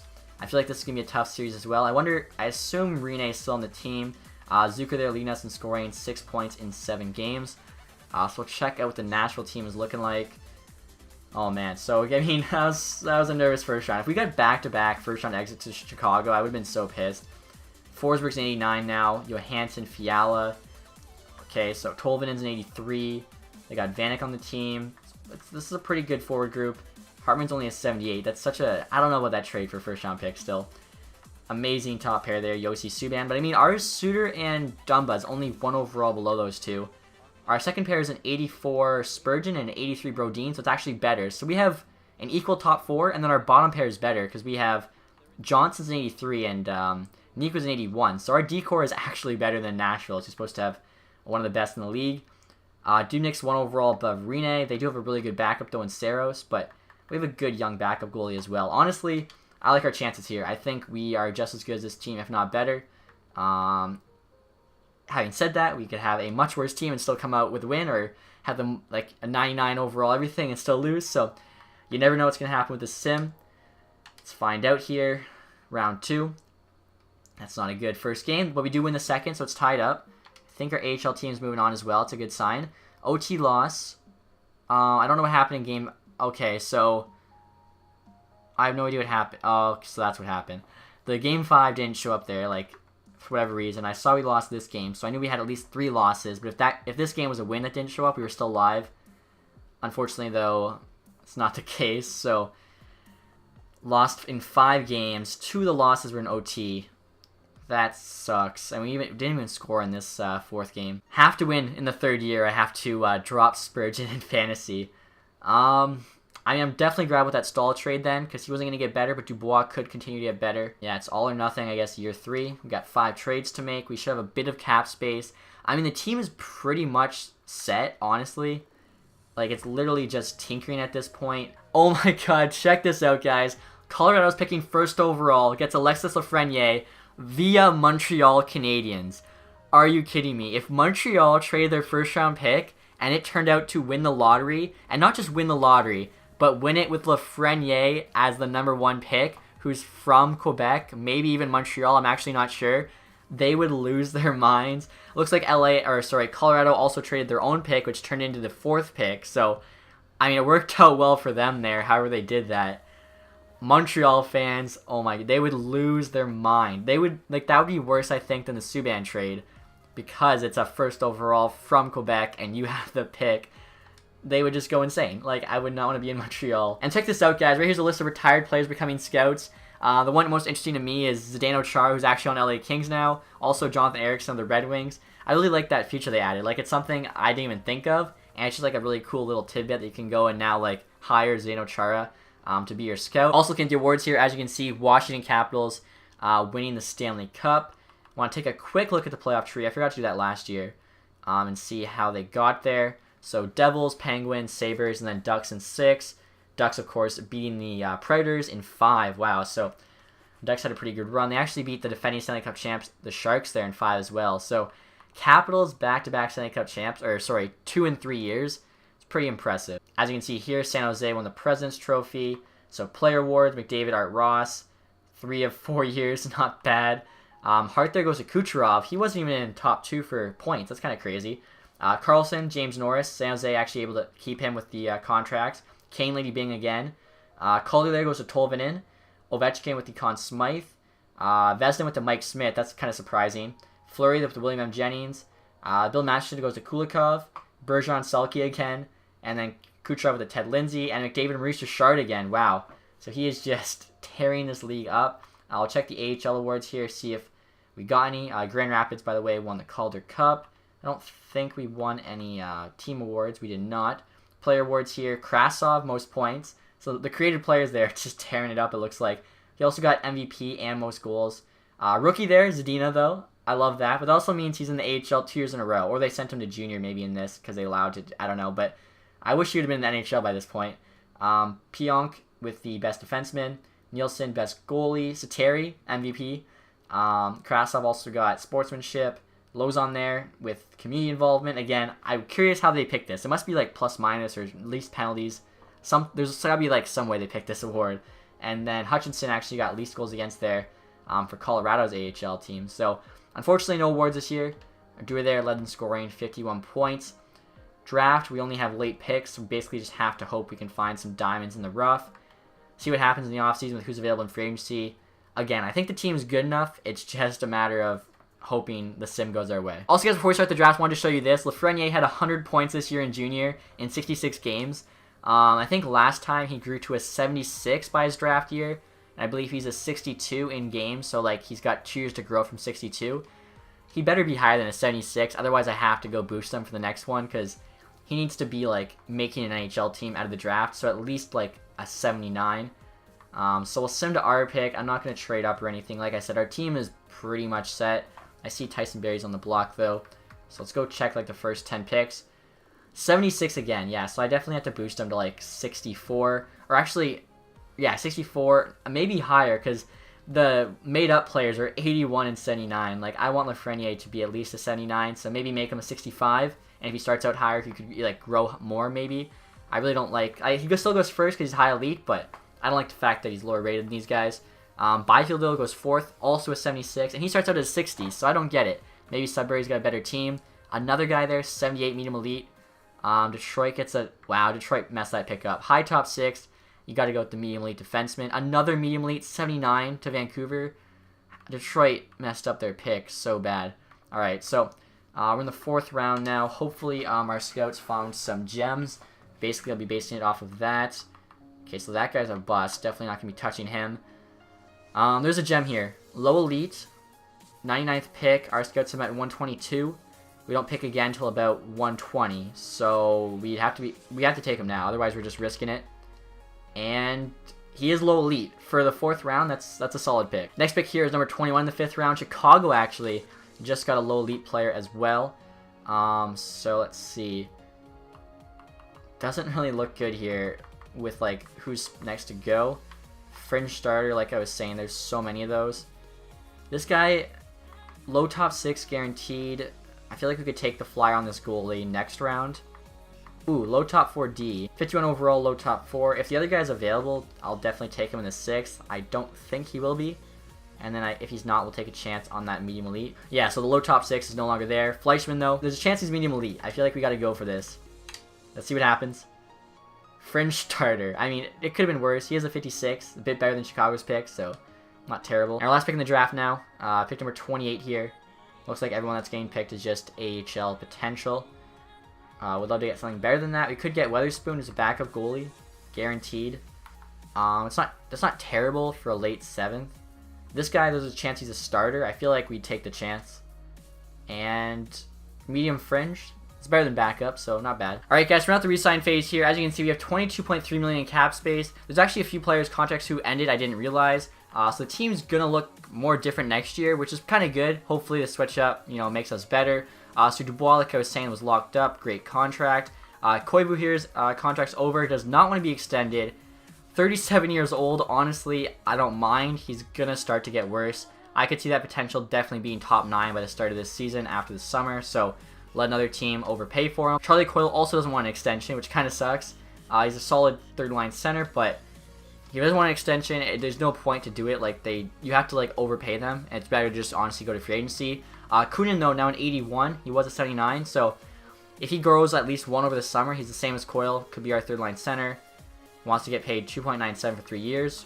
I feel like that 1-year deal there at 1.7 is a lot better for us. Also, Eriksson Ek now is 78. How he dropped 2 overall, I have no idea, but maybe he can bounce back. We'll also do the 1-year deal on him, especially if he dropped to a 78. I don't know why we'd be paying him what he wanted there. I think everyone else is locked up or made an offer on. Left wings here, Granlund's contract's up. Definitely want to extend him. Kind of perfect second line winger for us. He's slightly cheaper. We'd probably get him for 3 years though. 5.65? I feel like he says yes to that. Johnson as well has been really good for us. Wants 2.775. See if he takes 3 years there. 2.5. Seems pretty fair for him. Greenway is a 79. Obviously, he's on our NHL team now. Save 200K. I feel like why not on him? If he has a good year, pay him more. If not, don't have to pay him as much. Right wings too. Brown, 78. I don't know if we need him. He was in the AHL last year. You got 1, 2, 3, 4, 5, 6, 7, 8, 9, 10, 11. So I'm sure we'll sign a forward, in which case we don't need him. Volino even's a 76. He could have a big summer and make the jump, so I'm just going to let Brown go here. Obviously, we should have a good amount of money to use in free agency. Spurgeon needs a new deal as well, but he wants to resign, so hopefully it's not too much. 5.3. I think he was making 5.5, so we're actually saving money. Let's offer him 5. Again, I think we're actually saving money with that contract. Niku, obviously, we're going to resign 2 years, 2.2. I'd rather do the 1-year deal. It's our last year. We're just going to tell them all, you know what, this is the year to prove it to us. Will we have enough money to sign them next year? I think so. Olofsson was in the AHL, so yeah, that does not make sense. I'll just qualify him. If someone gives us a second-round pick for him, that's fine. Velpedio here wants 1.2. Right, we'll do the 1-year deal, obviously, here, where we are playing in the AHL. 76. He's still not making the NHL team. Goalies here. So Dubnik's now an 89. So he started out 88, grew +3 to 91, and then since then he's dropped 2. Also, geez, we'd have to actually extend him or give him a raise next year. So that's kind of good. It's over after next season. Comrie, he could grow. He could be a very, very good backup. Fucali, Kakinen, that's a sick AHL tandem. Steska there has worse potential. So we got also got those two. I mean, I could just leave him as the backup because he's younger. Fucali's got more potential. Also, the only 1 year left, so I'm just going to let him go, and then we'll roll with 2 sick, in terms of AHL, goalies here, Fucali and Kakinen. Hopefully, AHL team, maybe they can win the Calder Cup. That'd be kind of cool. All right, guys, so everyone we made offers on accepted. We're now at the free agency period here. Should have 8 million or so in cap space. Never mind, 9.3. As you can see there, Braden Schen's available. I mean, we lost both Koivu and Charlie Coyle. He'd be a very nice second-line center behind Dubois. Imagine going from an 86 and an 83 as our 1 and 2 to an 89 and 87. That'd be huge. I mean, our defense is still intact. The rest of our forwards are still good. You got Hoffman. We already have a lot of good wingers. And then after that, there's really nobody. So we have Dubnyk. I feel like Goalie here for Brayden Schenn. This could be actually a game changer. Like our 1-2 centers at this point would be so sick. 28 years old. Let's offer him like 7.7. 7.75. So an extra 600K. He's 87 for 5 years. I feel like that's not too bad of an offer. It's pretty realistic too. Still gives us about $1.5 million to work with. And I mean, when you look at the kind of cap differences, Hoffman wants 1.5 less. He's 3 overall below. Look at what Coyle's asking for. Koivu's pretty cheap because he knows he's gonna get bad. I definitely like that though. Let's check 2A players here, potential. See if there's anyone good. 23.65, that's kind of bad. 24.71, Vegetamo. 24.74 is a lot better. Trennan's 23 and 73. They're all like kind of old. But I think we have like the spots for them, so might as well. Also want to check goalies here just to see if there's a really good one that somehow slipped through the draft. Blackwood, Mackenzie Blackwood, 23.76. Medium French starter. He would be our AHL starter. I feel like we should sign him on principle. Like you looks like the Devils will probably match this. Never mind. But all right, might as well force their hand. Just give him a favor. Make the Devils at least pay the dude 900K. He looks like a pretty good goalie prospect. Holtby's available. That's insane. So Washington's just running with Samsonov. I guess they did that the other time too, because I remember seeing that he was their starter. So whatever team gets Holtby, that's a huge addition. Malcolm Subban's available as a backup. I mean, we're lucky. We got Eric Comrie. Don't even really have to worry about this. So Brayden Schenn, like I think for us, that's really it. Sherbak's here. We don't have the picks though to make an RFA offer on him. There's a couple Yolen in here. Okay, so there's some guys that don't show up when you do two-way. This guy's medium top 6. I don't know why he didn't show up. Kovanov here. I'm pretty sure he was the guy we traded. Low top 6. I should have offered 925, whatever. If we can get these 2 guys as well, that's really good. So, main thing for us, Brayden Schenn, if we bring him in, I mean, our team is so set for next year. Plus just some of those pieces, good potential. Obviously, give us extra options with trades. Watson accepted there. Kovanov, so low top 6. Part of the Dubois trade. Or no, not Dubois trade. Johnson trade, I think. So get him back for free. Yolonen, though, he goes with Vancouver. He was the medium top 6. That kind of sucks. Better mix of players, whatever. Really, we care about Brayden Schenn. We want Brayden Schenn. Blackwood accepted as of now. Trenny accepted as of now. Hunter rejects. Goes to Florida. Brooks accepts. Hopefully our offer for Schenn was enough. Matched. There we go, Brayden Schenn. So we went from having like decent centers with like good wingers and a lot of good depth to like a sick 1-2 punch up the middle. That hopefully is the difference in making us the Stanley Cup champion. And I just got this trade from Montreal. I want to give us Sherbak and a 5th for Eriksson Ek. If Sherbak's higher rated, I think we do this trade. Alright guys, so I'm looking at it here. It really doesn't make sense to trade Eriksson Ek, as we need him to be our 4th line center. Whereas if we get Sherbak, we'd actually have like too many wingers. So I'm going to trade them Greenway instead of Eriksson Ek.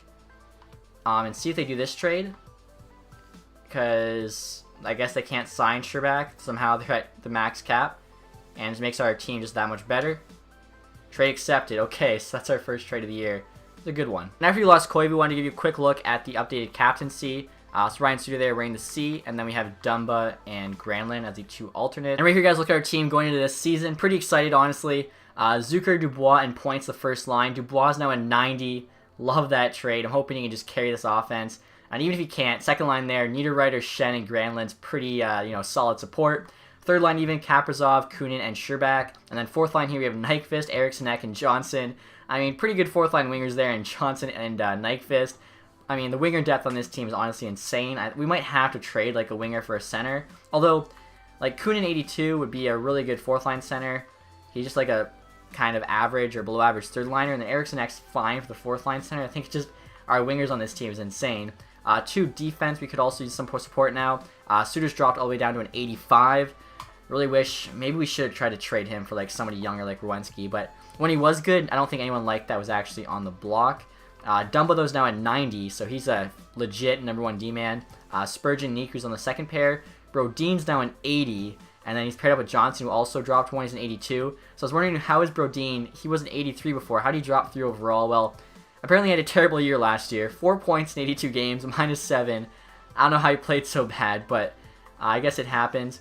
Dubnyk as well is down 88, so he's back to what he was the first year. But he won a Vezina at that rating and then got boosted afterwards. So maybe he can do that again. Comrie there, the backup, still an 81. So I still like our odds. We're not too bad of a team. AHL, Velino there is first line center. He's actually considered a fourth liner, but him playing first line AHL makes more sense. Defense, Olofsson's there. Hasn't really turned into much. He's like a high 70. You gotta start simming here. Again, just hopefully at least make the playoffs. And then if we do make the playoffs, obviously want to try and get that Stanley Cup. Team status is contender. I think it was champion, so it's actually gone down a little bit, but I like our team. Let's see what happens. So I just got this offer from LA, guys. I want to give me Martinez, a 3rd and a 6th, for Eriksson Ek and a 2nd. Eriksson Ek right now is our 4th line center, so we're not getting one back on this trade. Martinez is an 83. He'd be a big upgrade on Brodin, so I wonder how much Brodin would just be off if we went that trade 1 for 1. Unless, of course, he's actually kind of like gained that rating back, playing a bit better. So no, he's still an 80, and he has no potential, so that's not good. 4 million for 1 year. Let's see here. So value's off a decent amount. They wanted a 2nd round pick. We actually can't trade past 2021. We do have 5 picks though in this draft. I thought we had 4. So we could give them the 2nd round pick they want, and that's about equal. Let's see what they say. Trade accepted. Okay, so we fixed one hole there on D. Eriksson Ek hopefully gets better as a centerman on the 4th line. Same with Kunin on the 3rd. They both are young with potential. If that happens, our team's pretty much set. As I was saying the lines, guys, I noticed this. Ryan Suter's now an 84. Roll there's top 4D. It's gone down. Hopefully he doesn't drop any more than that. Like, we really needed him to be still that number 1 D-man. I mean, 35. I didn't think he'd regress that fast. I thought he'd still be at least an 86, honestly. Usually it's the late 30s. And Suter's a good player, so the better they are, usually the later they start to get bad. But hopefully, because we have Dumbo's now 90, the rest of the defense is solid, they can kind of make up for old man Ryan Suter there. Again, our team's actually starting to play better. I'm just hoping they can keep it up. And now at the deadline, guys, we have a record of 35, 22, and 6. So 76 points is pretty solid. AHL team, negative record, but oh well. Let's see here where we are in the standings. So currently 3rd place in the division, a point back of St. Louis. Only 3 points back there of Nashville. Zucker, 56 points, is our leading scorer. Like I was saying, we know what we need. We could use a better 3rd line center and possibly an addition on D. Can make at least 2 trades, maybe 3. I'm going to do 2 just to be safe. Try and improve this team for our final cup run. Alright, guys, so we're now trying to trade Eriksson Ek along with Bernhardt, who's got low TacTixHD potential, for Bukestad. Eriksson Ek's really just never grown for us for whatever reason. 77, almost 3 years ago now. He's maxed out at an 80. Playing 4th line. Bukestad is just a better 4th line center. He's bigger, better defensive stats. It's just an improvement. It's a pretty even trade. I just added Bernhardt to hopefully make sure it goes through. We'll see what Florida says. And they reject. I thought, honestly, that was a very fair trade, especially since he's on the block. Olofsson, though, here is in the AHL. We're not using him, so I could give them Olofsson. I'll take back Bernhardt, though. That should go through then. There you go. Okay, so just made our forward group that much better. Gonna try and make one more trade here to improve the D, and then hopefully the playoff sim is good to us. All right, guys, we're ready to try to make a pretty cool trade, bringing Brent Burns back to Minnesota. As you can see, San Jose actually has him on the block, along with Edward Vlasic. They're just basically trying to move out some salary from one of their defensemen that's not Carlson. Still an 87 overall, but 35 years old. No longer has the elite potential. It's top 4. And, of course, he's making $8 million for the next 5 years. But he's 33. Suter's 3 years older, 84 overall. Same potential, making like $500K less for the next 5 years. So I'm going to see if they'll be down to do this swap. They save $500K. They're also getting back a couple decent prospects. Couturier, low top 4D. Bernhardt here is a low top 60. We actually have 2 pretty sick defensive prospects. I'm giving them the worst of the 2, as they have the same value, even though this guy here, Reardon, is a year younger and 14 overall higher. I'm still not sure how the game calculates that. Like, this guy should definitely have more, but whatever. We'll see what they say. Like, this would be such a good trade for us, and they only save $500K, but they get some free prospects, so I don't know. Maybe they do it. Wow, I can't believe they did that trade. Okay. Our team's looking pretty good now. So after the deadline, here's a look at our team. Kaprizov is actually now on the first line. This is what the assistant coach did, and I kind of don't mind it, as he is a sniper, which we don't have, so hopefully just kind of gives another element there, playing with Dubois and Point. Also, it really just makes our line so balanced. Zucker, Shen, and Granlund's the second line, with Sherbak, Kunin, and Niederreiter on the third, and then we have Nyquist, Bukestad, and Johnson on the fourth. Like, honestly, a lot of teams' second line is about equal to our fourth line. It's pretty insane just how much depth this forward group has, and the fact that we had depth before, but we now have depth with an elite player at the head of it in Dubois and even Shen, really. So definitely, hopefully, that's like the difference. And then defense, you got Burns and Dumb on the top pair. Really excited to have Burns back in Minnesota. Spurgeon, and Martinez on the second pair with Niku and Johnson. And then in goal still, we have Dubnyk there with Comrie. So I'm excited. Hopefully this team can get it done. Let's find out. And as you can see there, those trades actually changed our team status to champions, so that's a good sign. All right, guys, so the season just finished here. I'm a little worried. Lost the last 3 games of the year, but 42, 30, and 10, 94-point season should be enough. AHL team there, 33, 31, and 7. And, okay, it is enough. We got the 3rd spot there. Chicago's 4th, so we're playing St. Louis in the first round. Zucker actually our leading scorer again, 66 points. I mean, we're a new team, though. Like, that trade for Burns was big. The sign of Brady Shen, the trade for Dubois at the end of the last deadline. Let's see, he's got 56 points. Point there at 62. Still an 85. I don't know how he's not grown since we had him. Like, 85. I guess he needs to do better than that. Maybe after this year, actually, he'll grow. Zucker even is putting up a lot of points for an 85. Shen there. Granlund's got 50, so 550. Or Burns basically counted. 6 50-plus point guys. Dumba was close, too. Kunin, pretty good season for him, 40 points as a third-line center. Kaprizov, 38. I think he had a lot less before I put him on the first line, so hopefully that's working out. We'll check the goalies here, too, see how Dubnyk did this season. It's his contract year. 7 shutouts is quite a bit, .919 save percentage, 2.38 goals against. Not too bad. I wonder, too, just out of curiosity, how Lino's doing in the AHL. Not as good as this guy, who's 75, 50 points. Lino's first line, 78, only has 42. That's alright, though. We'll check here, too, just to see the leading scorer was this year. I'm thinking Sagan. And Ovechkin, 95 points, 54 goals. Kane there in second. So Kane's top 2 in scoring all 3 years. Crosby, DeBrincat, probably just playing on the same line as Kane, tearing it up. McDavid having a bit of a down year. Verana exploding, 77 points. Looks like he's just playing on the same line as Kuznetsov and Ovi, and that's the reason for it. But still, pretty good year for him. So we'll see where he finished the entire league. Who finished last, of course. We actually finished the same amount of points as Chicago.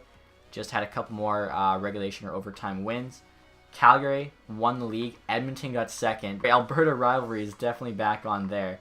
Both New York teams are back in the playoffs. Vancouver's in the playoffs now. We are 14th there in the league. Carolina makes it as the 18th best in the league. That's a little weird. And Winnipeg, last place. Wow, so something happened there. I mean, I was looking at their team, and I noticed Bufflin's gone down in rating by quite a bit. He's like an 84 now, maybe 83. Trouba never really grew. I think Myers is on a new team, but they still have Hellebuck, and they still had like all their forwards, Scheifele, Wheeler, Ehlers, like they had Line A. They still had everybody, so I don't know how they did that bad. And then Ottawa's kind of back to where you expect. So, like I was saying, I believe we'll be playing St. Louis here in the first round. It's going to be a tough first round. We have to win the cup or I lose Spurgeon on my fantasy team, which kind of sucks because, you know, I felt like I built a pretty good team here, but it is what it is. So we'll take a look at St. Louis's team. I mean, we know they don't have Braden Shen, so that's one good thing. Schwartz, O'Reilly, Tarasenko's a pretty sick first line, though. Perron, Barbashev, and Fabry. So again, like, that second line is barely better than our fourth line. Their third line's worse than our fourth line. Same with their fourth. So yeah, our forward group's much better. Defense, they are so like Dumba's better than Pietrangelo. We have Brent Burns. Parayko though, Braun, Schmaltz. Like I take our defense. I'm guessing they have Allen and net. He's an 89 now. Wow, so you got a lot better for them. Still, Dubnyk for us is like an 88 or an 89. So I like our team again. Hopefully that's enough. All right, guys, here we go. First round. Last chance of the Stanley Cup. St. Louis Blues. Good team, but I like ours better. Come on. Hopefully, boys can play. There we go. Big 3-0 win the first game. 4-0 in the second. Oh, 7-0 over 2 games. OT loss. Come on. Don't let them tie it up. There you go. 2-1 win. That's huge. I can't believe we got back-to-back shutouts. And there we go. Finish it in 5 games. Alright, and we got Nashville again here, round 2. They took us out last year. I assume their team's probably the exact same. We're just going to go for it here. Let's get the revenge. Come on. Okay, not a good first game. Or second. We win, though, in the third. I don't know the fourth score. We win the 5th and the 6th. And the 7th. We were down. Are you kidding me? We were down. It just showed up now that we lost that game. Oh, my God. So, like, that one game you guys would have saw, it wasn't showing up. So I knew we were down 2-1. And I wasn't sure if we tied it or we were down 3-1. We were down 3-1. 2-1 win in Nashville. 4-1 win at home. 3-0 win Game 7. To come back. Edmonton Oilers now conference final. We have to go check and see what that team's looking like. Obviously, going to be a lot different 3 years later. All right, guys. So ready to look at Edmonton's lines. And look at that first one. Draisaitl, McDavid, and Puljujarvi. Just all 3 of their best players, same line. McDavid's a 96 now. That's a stacked first line. If they actually do that in real life, that's kind of crazy. Yamamoto there with Nugent Hopkins and Kujula. Nugent's actually up to an 87, so maybe that year he put up a bunch of points was on his own line. I'm not sure. Ratty there with Strome and Aberg, and then McLeod with Kara and Lucic. Defense, they have Klefbom, Nurse, Larson, Sekera, Russell, Benning. So our D is much, much better. They have like a okay first pair and a very, like, it's just an okay defense. I'm wondering what the goalie situation's like. Talbot's an 84. If the backup goes in for any reason, should be able to light him up. He's a 73. I'm surprised Stuart Skinner's not the backup by now.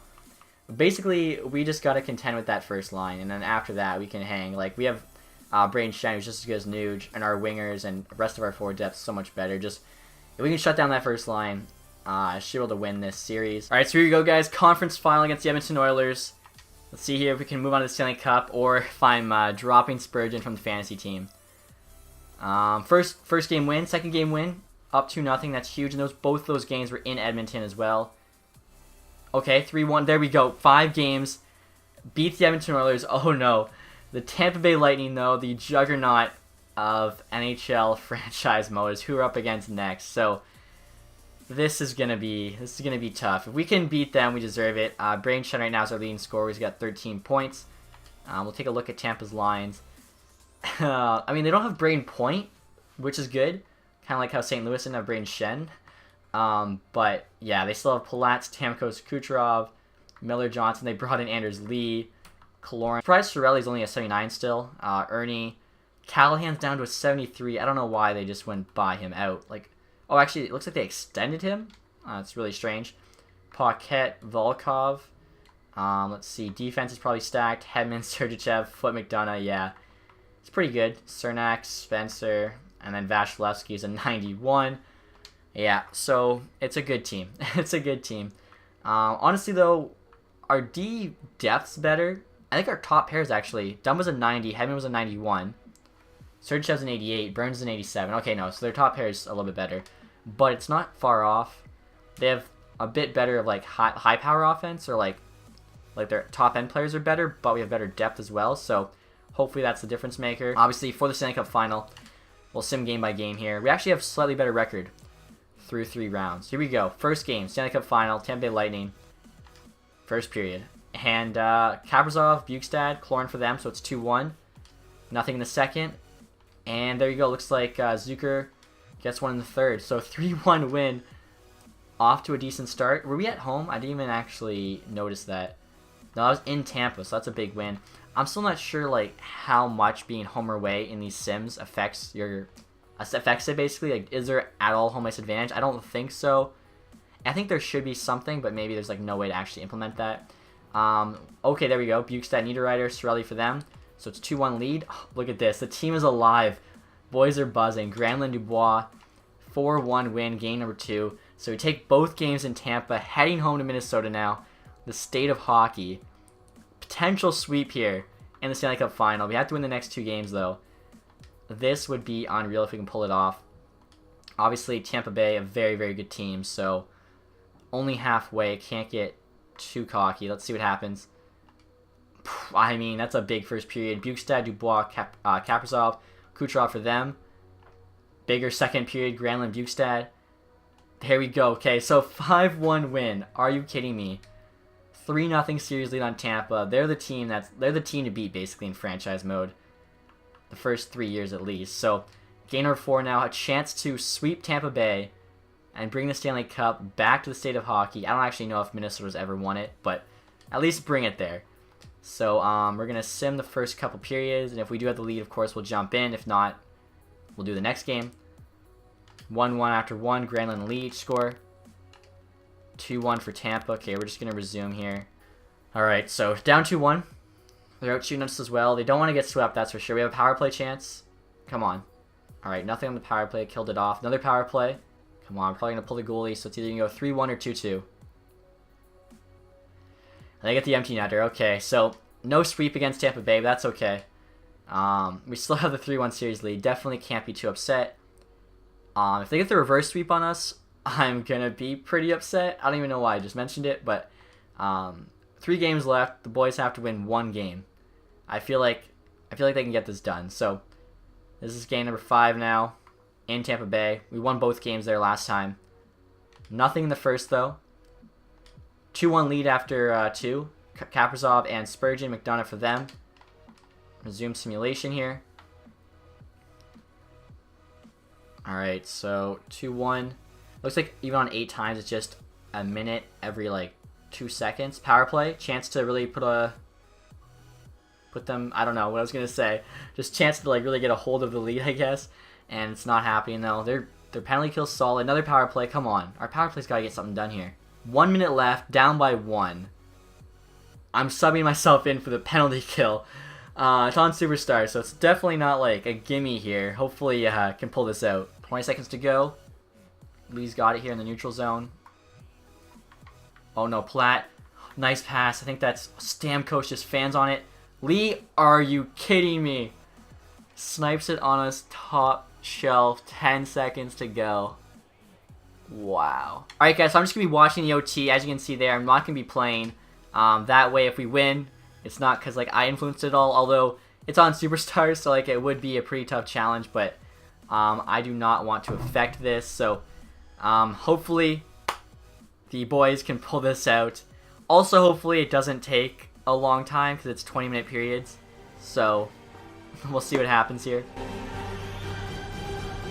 And there we go, guys. Look at that passing play. I think that was Matt Dumba there with the Stanley Cup winner. Became like our #1 defenseman. I hope that was Matt Dumba.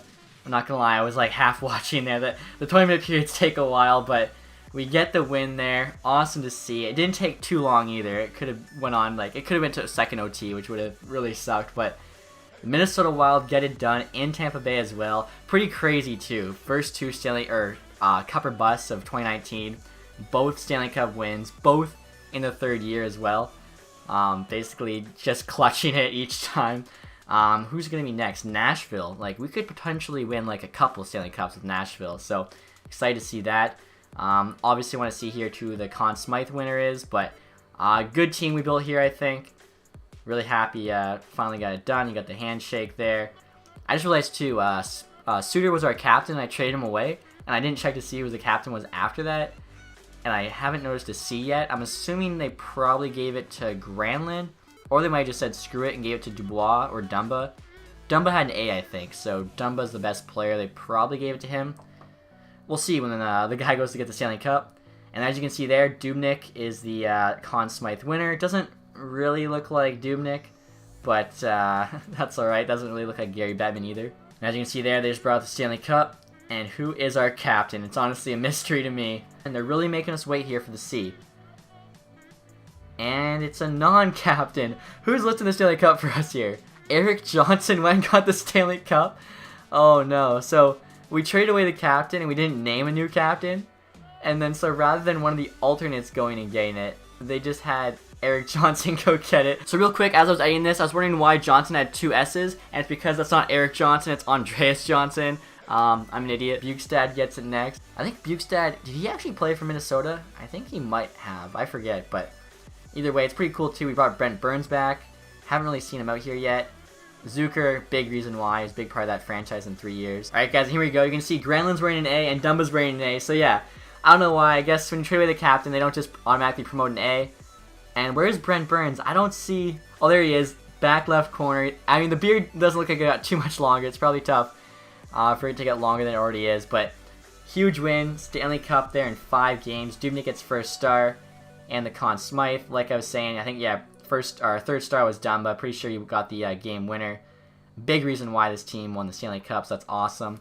Obviously, we'll check the rest of the awards here. Don't have to drop Spurgeon for my fantasy team either, which is pretty nice. I probably would have picked up, I don't know who. I was already eyeing defenseman to pick up in place of him. It was definitely a drop-off. Wouldn't have cost me the season, but not something I'd just do on my own. So like I was saying, we'll take a look at the awards. I guess first, actually, see the playoff tree. Who did Tampa Bay have to go through? So Toronto actually first round, they beat them in 5. Boston in 7, and the Islanders actually, they beat in 6 there in the conference final. Surprised to see the Islanders making it that far. Must have turned around with some of those young players, Wallstrom, Dobson. Also want to see who our leading scorer was here in the playoffs. Kaprizov, wow, 17 points, 22 games, so he really excelled on that first line. Didn't gain any overall, unfortunately. Zucker, just a big-time player for us all 3 years. Granlund, Braden Point did pretty well, too. And looking at the awards now, guys, like I was saying, got the most important one there in the Stanley Cup. President's Trophy went to Calgary. Clarence Campbell, of course, we get. And Tampa Bay, Prince of Wales. Tampa Bay has won a lot of Prince of Wales. I don't think they've won Stanley Cup, though, recently. Over there, Art Ross and the Hart. James Norris actually went to Sergachev. Yeah, Tampa stacked. Kane got Lady Bang 3 years straight. That's kind of crazy. Krebs, Calder. I didn't realize he was even on the Islanders. So yeah, they're stacked with him, Wallstrom, Barzell, Dobson. Sorokin became decent. Conn Smythe went to Dubnyk. Talbot actually won the Vezina, so we went through the Vezina winner there in the conference final. Only an 84 too, so that's kind of crazy. Oh wow, William M. Jennings. Edmonton's defense wasn't that good, and Talbot's an 84, so that's really surprising. DeKaiser, Bill Masterson. Bergeron to Selke, 3 straight years. Just rename the award to Bergeron Award. Ted Lindsay to Ovechkin, and he got the Maurice Richard. Ovi just tore it up. AHL here, I don't think we won any. We're just going to check really quick. I don't even think our AHL team actually made the playoffs, so definitely not. Josh Norris actually there, most points in the AHL. Makes that Erik Karlsson trade not look so bad. MVP though, Taylor Pyatt. Wow, I'm surprised he won. I mean, he's like probably 30 at this point. Josh Norris, most goals. Back. I think he's probably like a made-up guy. Most outstanding rookie. Jake Bean, best defenseman. Still in the AHL though. This much later, you'd think he'd be in the NHL. Nielsen, best goalie. Darling, MVP of the playoffs. So yeah, Scott Darling's not quite the NHL goalie, I guess, in this. Josh Norris also got sportsmanship. Hornqvist here, community involvement, and then Steve Mason there, lowest goals against average, playing in the AHL for the Rangers team. It's always kind of cool to see, like, the AHL. It's like a mixture of rookies who haven't, or young players that aren't quite in the NHL yet, and then veterans that are too old to be in the NHL. I kind of like the comparison. And then this guy here actually had 52 points for us in the AHL, which is pretty good. So, solid cup or bust there. I was, when we saw Tampa Bay in the Stanley Cup final, I was honestly getting ready to click the button and just drop Spurgeon then, because Tampa Bay is tough to beat, and somehow we almost swept them, which is insane. So, really happy with how this turned out. I thought, like, even after, like, the first 2 years, kept getting early playoff exits, which is kind of what Minnesota is known for. It wasn't going to happen, but got lucky in the 3rd year, and that's kind of all we can ask for. So, hopefully you guys enjoyed this one. If you did, leave that thumbs up. Also, guys, if you aren't subscribed yet, please do that. On the road to 100K, need your help. Thank you guys for watching. Have a nice day. Goodbye.